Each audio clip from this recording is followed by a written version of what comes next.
इसे सारे राष्ट्रों में फैला दे और बदले में दूसरे राष्ट्रों से प्राप्त करने के लिए तैयार रहे जो कुछ दूसरों के पास जीवन के लिए है। विस्तार जीवन है, संकुचन में मृत्यु है, प्रेम जीवन है और घृणा मृत्यु है। जिस दिन हमें दूसरी जातियों से घृणा करना शुरू कर किया, उसी दिन से हमारी मृत्यु शुरू हो गई है। धन्यवाद। नमस्कार आप सभी को। मेरा नाम आर्यन है और मेरे पिताजी का नाम पंकज कुमार सिंह है। मैं आज यहाँ विवेकानंद के विचारों को स्पष्ट करने आया हूँ। छठवां इस प्रकार: हिंदू जितना अधिक अतीत का अध्ययन करेगा, उनका भविष्य उतना ही अधिक गौरवशाली होगा। और जो कोई भी अतीत को सभी के द्वार पर लाने का प्रयास करता है, वह अपने राष्ट्र का महान उपकारक है। भारत का पतन इसलिए नहीं हुआ कि पूर्वजों का कानून और रीति रिवाज बुरे थे, बल्कि इसलिए हुआ क्योंकि उन्हें उनके बोध निष्कर्षों तक नहीं पहुंचाया दिया गया। सातवां इस प्रकार है: आओ हम सब मिलकर मेहनत करें। मेरे भाइयों, यह सोने का समय नहीं है। हमारे काम पर ही भविष्य के भारत का आगमन निर्भर करता है। वह वहाँ तैयार होकर प्रतीक्षा कर रही है। वह केवल रोए जा रही है।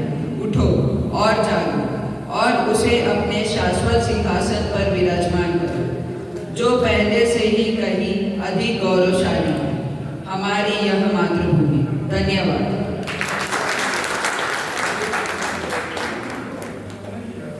सादर प्रणाम। मेरा नाम तेजस्विनी है और मेरे पिताजी का नाम नरेंद्र कुमार है। विवेकानंद जी के अगले विचार कुछ इस प्रकार है: आग को चारों ओर फैलाओ, काम करो, नेतृत्व करते हुए सेवक बनो, निस्वार्थ बनो और कभी भी एक दोस्त को दूसरे दोस्त पर आरोप लगाते हुए मत सुनो। असीम धैर्य रखो और सफलता पाओ जो तुम्हारा ही है। ध्यान रखना, हर उस चीज से सावधान रहना जो झूठ है। सत्य पर अड़े रहना और हम सब सफल होंगे, शायद धीरे धीरे लेकिन निश्चित रूप से। ऐसे काम करो कि जैसे कि मैं कभी अस्तित्व में था ही नहीं। ऐसे काम करो जैसे कि तुम में से हर एक पर पूरा काम निर्भर करता है। 50 सदियां तुम्हारी ओर देख रही हैं। भारत का भविष्य तुम्ही पे निर्भर करता है।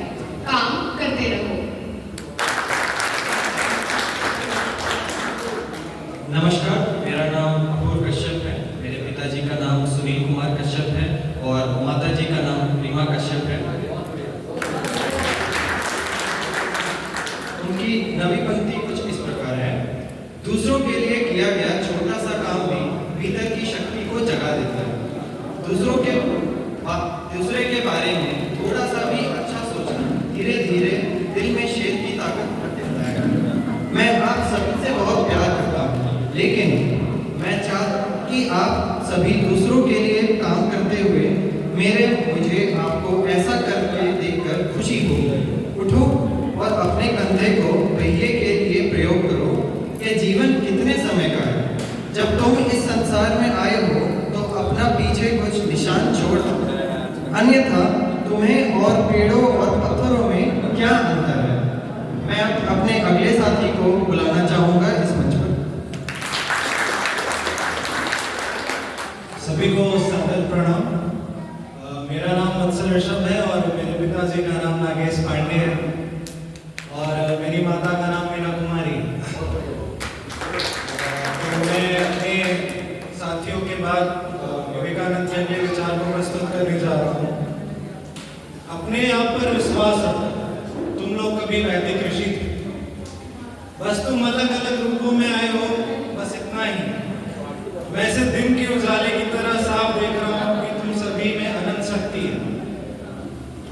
उसे जगाओ, उठो उठो, अपने दिल और आत्मा को जगाओ, अपनी कमर कस लो।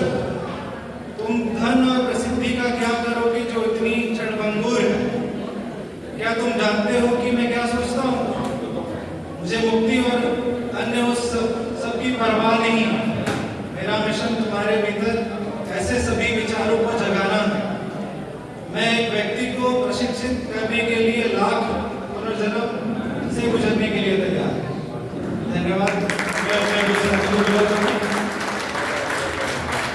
नमस्कार, मेरा नाम राहुल राय है और मेरे पिताश्री का नाम राजीव है। मैं यहाँ अपने मामाश्री के साथ आया हूँ जिनका नाम अनूप राय है और मैं कुछ विवेकानंद जी के लिए बोलने जा रहा हूँ। यदि तुम सचमुच में मेरे बच्चे हो तो तुम्हें किसी बात का डर नहीं होगा, किसी बात पर रुकना नहीं होगा, तुम शेरों की तरह होगे। हमें भारत और पूरी दुनिया को जगाना होगा। मेरे बच्चों को अपना काम पूरा करने के लिए यदि आवश्यक हो तो आग में कूदने के लिए तैयार रहना चाहिए। मृत्यु तक काम करो, मैं तुम्हारे साथ हूँ और आगे जब मैं चला जाऊँगा तो मेरी आत्मा तुम्हारे साथ काम करेगी। यह जीवन आता है और चला जाता है। धन, प्रसिद्धि, भोग विलास केवल कुछ दिन के लिए है। कर्तव्य के क्षेत्र में सत्य का उपदेश देते हुए मरना सांसारिक कीड़ी की तरह मरने से कहीं बेहतर है। धन्यवाद।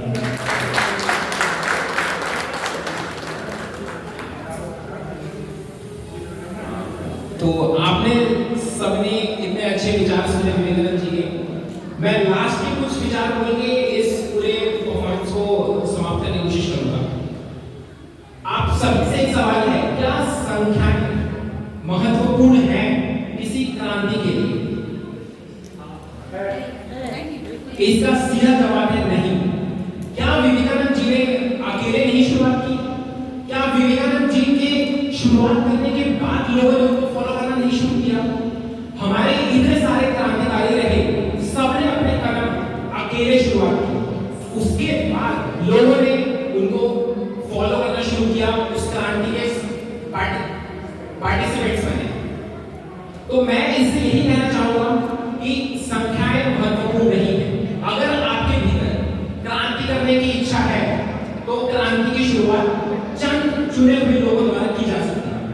इसी को आगे बढ़ाते हुए मेरे कुछ शब्द ऐसे हैं। संख्याएं मायने नहीं रखती, ना ही धन ना ही गरीबी। कुछ गरीब लोग भी अगर क्रांतिकारी सोच अपने भीतर जगा ले तो वो एक क्रांति लाने में बहुत बड़ा ज्वाला की तरह फूट सकती है। धन की कीमत क्रांति में कुछ नहीं है। मुट्ठी भर लोग दुनिया को उसके कब्जे से उखाड़ सकते हैं, बशर्ते वे विचार, वचन और कर्म से एक हो और अपने विश्वास में कभी संदेह ना करें। जितना ज्यादा विरोध होगा उतना अच्छा है। इस पे क्या राय है? जितना ज्यादा विरोध होगा उतना अच्छा है। क्या हम लोग अपने क्रांतिकारियों को भूल गए? हमारे क्रांतिकारियों को कितना ज्यादा उनको विरोध मिला। राजा राममोहन राय से ही हम लोग अगर बात करें, उन्होंने सती प्रथा के खिलाफ इतने बड़े बड़े कदम उठाए। अपना हिंदू समाज, अपना हिंदू जो आम वर्ग था वो ही इसके खिलाफ था, लेकिन राजा राममोहन राय के मन में क्रांतिकारी भावना थी, वो इस कदम से आगे बढ़े और आज सती प्रथा नहीं है, बल्कि सती प्रथा 1859 में ही खत्म कर दी गई।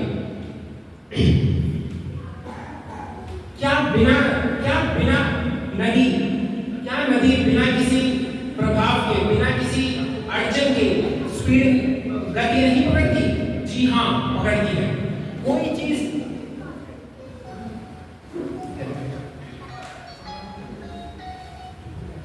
माफ करिएगा, कोई चीज जितनी नई हो बेहतर होगी। उसे शुरुआत में जितना ज्यादा विरोध करना पड़े उतना बेहतर होगा। विरोध ही सफलता की भविष्य तय करती है। धन्यवाद।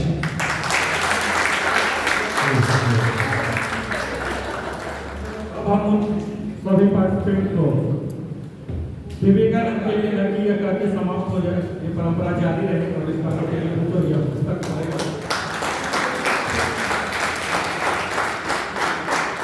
आज यह संकल्पना का दिवस है।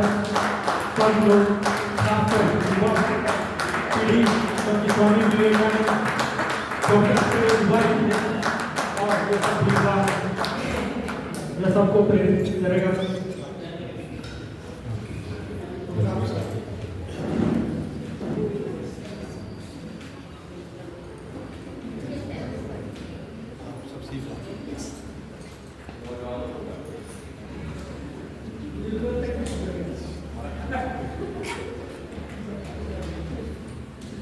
मैं चाहता हूँ कि एक 30-32 परिवार आया है, एक परिवार में कम से कम विवेकानंद का बीज